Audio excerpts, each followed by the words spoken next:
Cefaz Alagoas, cargo de auditor fiscal da Receita Estadual. Apesar de que muita coisa que eu vou falar aqui serve também para o outro cargo de auditor de finanças e controle. Vamos lá, como que você deve estudar, quais são as previsões para a prova e de que forma você consegue se preparar agora sem perder tempo e otimizando o ganho de pontos, que é o que interessa no dia da prova.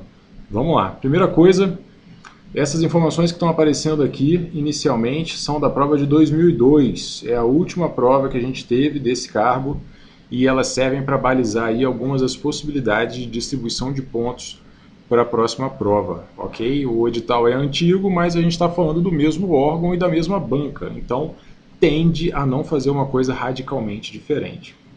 O que a gente tem de informações, por enquanto, para essa prova atual? A gente já sabe a banca, claro, a gente já sabia, é o CESP. A gente sabe também que tem 60 vagas, deixa eu voltar aqui, 60 vagas para auditor fiscal da Receita Estadual. Não repare a letra, e acabei de ver que ficou atrás do quadrinho, mas não tem problema. Data da prova, 8 de fevereiro é a objetiva e dia 9 de fevereiro é a discursiva. Teremos objetivas e discursivas. São 160 questões no total, divididas em 100 de conhecimentos básicos e 60 de conhecimentos específicos, ok? É interessante notar que é uma distribuição parecida em termos de quantidade de matérias do que a gente teve ali no edital de 2002, tá? Nesse caso, nós temos também 2 matérias em conhecimentos específicos, assim como em 2002. 2002 está aqui do lado, você está vendo agora aqui. Então, já começa com algumas similaridades, ok? Você tem que levar isso em consideração. Existe pontuação mínima? Existe. Conhecimentos básicos, você tem que fazer uma nota mínima de 20. Conhecimentos específicos, você tem que fazer uma nota mínima de 18. E no geral, você tem que fazer uma nota mínima de 48. Lembrando que esse é o sistema CESP, SEBRASP de certo e errado, ok? Aquele sisteminha que a gente conhece e sabe que se errar uma questão, perde um ponto. Botando de forma simples, é isso aí. O edital agora explica de uma forma diferente, a pontuação na verdade é 100 dividido por 100 menos o número de anuladas, não sei o que. Na prática, para simplificar, acertou, ganha um ponto, errou, perde um ponto. Beleza? Não se descabele com relação a isso aí. E a gente tem uma informação interessante também, que é a quantidade de discursivas que serão corrigidas. Apesar da gente saber que a gente tem 60 vagas para auditor fiscal da Receita Estadual, nós sabemos que teremos 169 correções de discursiva, o que significa que 169 candidatos até poderão ser chamados. Claro que não tende a isso, mas é bom saber que o seu objetivo primário é ter a discursiva corrigida e ganhar ali muitos pontos, ok? Outra informação relevante, como eu falei, vale 160 pontos a objetiva. Cada questão vale 1 ponto, são 160 questões, e a discursiva vale 50 pontos. Ok? Veja que a discursiva vale quase 1/3 daquilo que vale a objetiva. Significa que você tem que estar absurdamente craque nas discursivas, nas matérias de conhecimentos específicos, que as discursivas serão sobre conhecimentos específicos, 2 matériazinhas, e você tem que treinar também o estudo de caso, que serão 2 questões de estudo de caso, 25 pontos cada questão. Beleza? Mas aqui eu vou focar mais na objetiva e já trago essa informação. Conhecimentos específicos são 2 matérias. No caso de auditor fiscal da Receita Estadual, é legislação tributária e auditoria fiscal.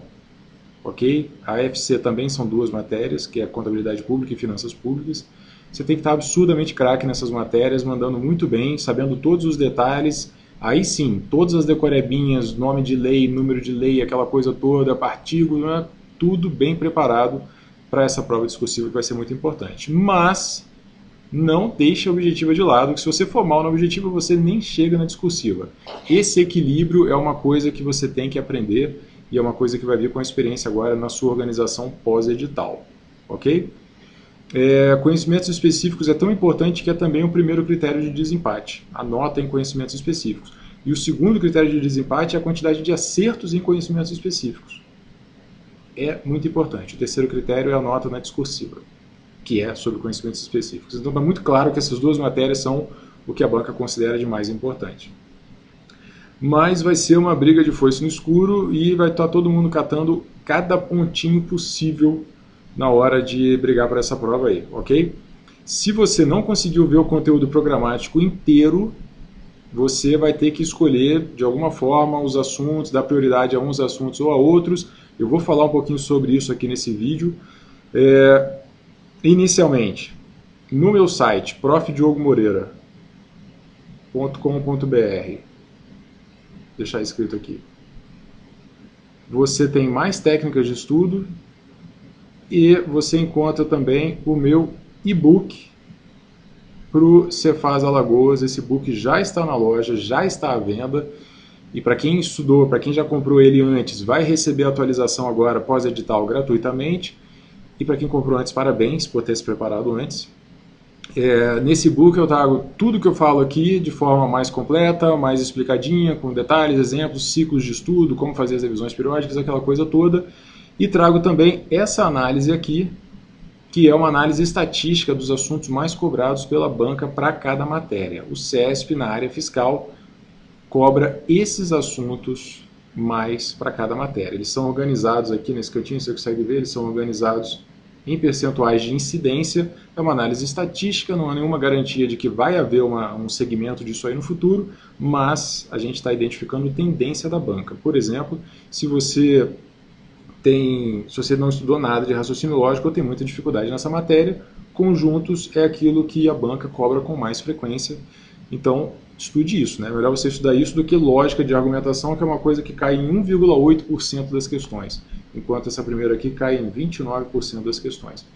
Questão de otimizar. O seu objetivo aqui não é saber mais que todo mundo. O seu objetivo para estudar para o concurso é acertar mais questões. Você tem que ser pragmático, você tem que estar focado em acertar mais questões, é o que interessa. E num cenário de pouco tempo, você vai se basear naquilo que a banca tradicionalmente cobra com mais frequência para estudar isso primeiro, ok? A questão de eficácia. Outra coisa que é importante falar sobre essa análise estatística que você encontra no meu e-book, a parte integrante do e-book, é que aqui estão todos os assuntos, ok? Eu coloco todos os assuntos, inclusive aqui podem estar assuntos que não caem nesta prova. Você vai ter que identificar e falar, por exemplo, funções não cai, aí vai lá e tira e não estuda isso aqui. Tá a análise feita dessa forma, por quê? Porque nunca edital e o site de onde eu tiro essa análise estatística, eles nunca falam 100% a mesma língua. Então muitas vezes você tem um assunto no edital com um nome que nesse site está com outro nome. Ou então um assunto no site de questões, na verdade são 3 assuntos do edital, ou vice-versa. É uma zona, ok? Então você está estudando para essa prova, você vai ter que pegar cada item do seu conteúdo programático. Inclusive no e-book tem o edital verticalizado para você ir ticando cada assunto já estudado, e você vai bater os assuntos que estão lá no conteúdo programático com essa planilha. Diogão não é especialista em todas as matérias a ponto de saber a nuance. Esse assunto aqui na verdade ele é chamado de tal coisa por tal banca. Não dá, ok? Mas você está estudando, você está controlando seu conteúdo programático e vai ser capaz de fazer essa distinção. Bom, voltando à análise inicial, a gente viu que as matérias que tiveram em 2002 a maior quantidade de questões foram essas aqui. Disparado, economia e finanças e português. Então, essa tendência para a economia, não tenho visto uma tendência tão forte de cobrança na área fiscal, mas significa que você não pode deixar essa matéria de lado. Inclusive tem análise estatística para ela também, e se você tem pouco tempo, a economia é uma matéria difícil, começa pelo menos pelos assuntos mais cobrados, mas não deixa essa matéria de lado. Na última prova ela teve um peso muito grande. Português sempre tem um peso muito grande, normal, e em seguida a gente tem informática, constitucional, civil e empresarial com 10 questões. São o grupo intermediário da última prova de 2002. A gente não sabe quantas questões vai ter de cada matéria nessa prova, o CESP nunca diz, então a gente está fazendo essa análise baseada no passado.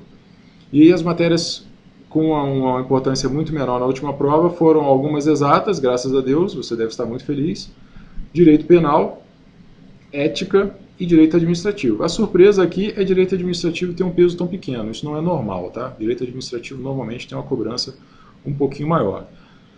Estatística, matemática, quando elas são separadas, sim, você costuma ter uma quantidade menor de questões. Agora, civil, penal e empresarial costumam ser iguais. Aqui a gente teve penal com 5 questões só. Beleza? Mas, de uma forma geral, eu diria que matérias que você não pode vacilar, que tem sido uma tendência aí nas últimas provas da área fiscal, são informática e TI, né? E eu diria que constitucional e administrativo tendem a ter uma importância maior do que os 3 mosqueteiros, que são civil, penal e empresarial. Beleza? Vai ser um jogo de carga horária que você vai ter que fazer agora para cobrir o máximo de edital, de conteúdo programático de cada uma dessas matérias. Divida sua carga horária, faça seus ciclos de estudo. Eu tenho vídeos aqui no canal sobre como estudar pós-edital, como que eu estudei para ser aprovado como auditor da Receita Federal. Então, siga essas dicas porque essa organização é fundamental. Cuidado para você não deixar um assunto ou uma matéria muito de lado e depois não dar tempo de correr atrás. Então, divida a carga horária entre as matérias, vai pegando o assunto cobrado com mais frequência primeiro, para você garantir mais pontos, caso não dê tempo de ver tudo. Deixe os assuntos de menor importância para depois, mas não deixe nenhuma matéria totalmente abandonada. Esse é o ideal, ok? Vai ser uma prova muito disputada e as pessoas vão estar brigando por cada ponto. Ah, Diogo, eu não vou ter tempo nenhum de estudar tudo, eu tenho certeza, eu acho que eu vou abandonar alguma matéria. Pode, pode. O CESP não cobra mínimo por matéria, então se você zerar uma matéria, você não vai ser eliminado do concurso. Mas, como eu falei, munido dessas informações de percentual de incidência, não tem por que você deixar uma matéria totalmente de lado. Para você ter ideia aqui, elas estão marcadas de laranja as matérias que somam 80% das questões. Então, assim, metade dos assuntos praticamente responde por 80% das questões. E isso, às vezes, é ainda mais forte em outras matérias, outras disciplinas. Tá bom? Então, pega 2, 3 assuntos mais cobrados e garante alguns pontos, pelo menos. Diogo, beleza, eu vou escolher aqui os 3 assuntos cobrados com mais frequência. Então, eu vou cobrir mais de 50% de incidência, né, histórica, estatística, legal. Mas tem alguma forma de acelerar isso aí ainda mais? Tem. Você pode estudar via questões. E no caso do CESP tem uma coisa interessante que você pode fazer, que é só ler as alternativas certas, as assertivas certas. Então vamos supor, direito penal, você não vai estudar nada, você não vai ler nenhum conteúdo, você vai estudar só via questões, vai pegar os assuntos mais cobrados. O que você vai fazer? Você vai abrir o seu site de questões, vai chutar uma resposta qualquer e vai ver, opa, a assertiva estava certa? Você lê a assertiva. A assertiva estava errada? Você nem lê. Nem olha para ela, esquece e vai para a próxima questão. Marca qualquer coisa. Estava certa? Você lê a assertiva. Significa que para aquela matéria você só vai ter contato com afirmações corretas da banca. Só. Você nunca vai ver nada que a banca coloca como errado. Tudo que ela coloca ali está certo. Significa que na hora da prova, se você identificar uma assertiva e falar, porra, eu já vi isso aqui antes, a chance dela estar certa é muito grande. E claro que a gente sabe que a banca repete questões assertivas de vez em quando, você pode acabar vendo alguma questão que vai se repetir nessa prova. Mas é uma boa forma de estudar uma matéria completamente via questões, uma matéria que você nunca viu a teoria. Você só lê o que é certo, se você reconhecer, há uma grande chance daquilo ali ser certo. Ok? Bom, outra coisa que você tem que levar em consideração na sua preparação é o tamanho de cada matéria. Aqui a gente tem um exemplo de um cursinho do Estratégia Concursos, o material dele pré-edital, ok? Ainda não deu tempo do cursinho atualizar as matérias deles, mas a gente vê que algumas matérias são muito, muito grandes, muito extensas e historicamente nem valeram tantos pontos. Então, por exemplo, matemática financeira e estatística básica juntas tiveram 10 questões. E aqui a gente vê 18 aulas disso aí. Contabilidade geral é muito grande, mas também é muito importante, claro. Legislação tributária é muito grande, mas é muito importante. E aí a gente começa a ter algumas matérias que são pequenininhas. E por causa disso elas até valem a pena de ser estudadas. Direito empresarial, direito penal, o direito civil já é um pouquinho maior. E a gente vê um grupão de matérias com um tamanho mediano aqui. Vale a pena você olhar também o histórico e ver se alguma delas tinha muitas questões e tem um conteúdo programático mais enxuto. nesse caso é um bom custo-benefício. Ah, Diogo, essa matéria aqui não tem quase nenhuma questão e, porra, é gigante. Aí ela não vale tanto a pena, entendeu? Então, informática e economia estão aqui no pelotão intermediário em termos de tamanho, mas são importantes, você não pode deixar essas matérias de lado. Direito civil ele já fica menos interessante do que os outros dois direitos. Ele tem o dobro do tamanho e vale basicamente a mesma coisa, historicamente na área fiscal e baseado no último edital também. É uma outra coisa que você tem que ponderar. E claro, uma matéria muito grande que não vale tanto a pena, começa pelos assuntos cobrados com mais frequência, garante alguns pontos ali e vai levando. Lembrando que nem toda matéria pode ser estudada muito fora de ordem, assim. Contabilidade geral, por exemplo, você tem, de uma forma geral, um encadeamento de ideias e você precisa de um conhecimento anterior para poder aprender a parte seguinte. Isso vale para uma boa parte de contabilidade geral. O que a gente tem, então? Basicamente, essas matérias, e eu espero que você já tenha lido a teoria delas, a gente já sabe isso aí, a gente já sabe quais são as matérias dessa prova há muito tempo. Com a saída do conteúdo programático, os professores vão atualizar os seus materiais, vão ver se alguma coisa surgiu ali nova que não era esperada, mas eles tendem a fazer um material mais extenso, talvez algumas coisas sejam até cortadas. Nesse início, nos primeiros 2 ou 3 dias, você tem que organizar a sua vida de concurseiro. Você tem que olhar para o seu material e falar, opa, tá ok, isso aqui eu não preciso ler mais, essa aula não cai mais, opa, tem 3 aulas inéditas para tal matéria. Tem 4 aulas inéditas para tal matéria. Vai se organizando para identificar qual é a nova necessidade de carga horária de cada matéria. Se tem muita coisa para ler ainda, dê uma carga horária maior para ela, ok? Da mesma forma, você vai começar a dividir a sua carga horária entre as matérias e tem que levar muitas coisas em consideração. O ideal é que você já tenha lido a teoria toda. Nesse caso, você vai focar na resolução de questões. Se você não leu a teoria toda, é hora de parar com as revisões de 24 horas e 7 dias. Faz só revisão via questões. Lê, faz questões, lê, faz questões, lê, faz questões e toca o barco dessa forma. Com a matéria estudada por inteiro, você vai fazer só questões, praticamente. E você vai ver o seu percentual de acerto e você vai ver os seus erros. E você vai criar um caderno. Um caderninho de erros. Tudo que você fizer de questão até agora, que você errar, ou você esqueceu alguma coisa, ou você identificou um assunto que nunca entrou na sua cabeça, ou aquilo ali é uma decoreba pesada, você vai pegar esse conteúdo e vai jogar no caderninho de erros. Ok? A ideia é que você tenha ali um material muito enxuto e feito sob medida para você, só com as suas dificuldades. Não é hora mais de ficar lendo tudo, relendo todos os seus resumos, refazendo todos os seus grifos, nada disso. É hora de revisar questões, revisar questões, revisar questões. Faz as questões, anota o que você está errando. Ok? Não vacila com o tempo. Não dá tempo de fazer tudo normalmente, faltam só 3 meses para a prova a partir do lançamento do edital. Então, essa é a estratégia básica de estudo. Faça questões, anote o percentual de acerto, faça questões por assunto, anote o percentual de acerto por assunto, veja os seus erros, o que você achar que é absurdamente necessário, joga para o caderninho de erros. E releia. É importante você reler o caderno de erros frequentemente. Uma vez por semana, uma vez por quinzena, e reler todos esses cadernos de erros aí nos últimos dias que antecedem a prova, para você pegar todas essas decorebas e ter todas elas frescas na sua memória. Presta atenção. Vou fazer aqui em cima. Isso aqui é o seu crescimento em termos de conhecimento. Você vai estudando, estudando e ganhando cada vez mais conhecimento.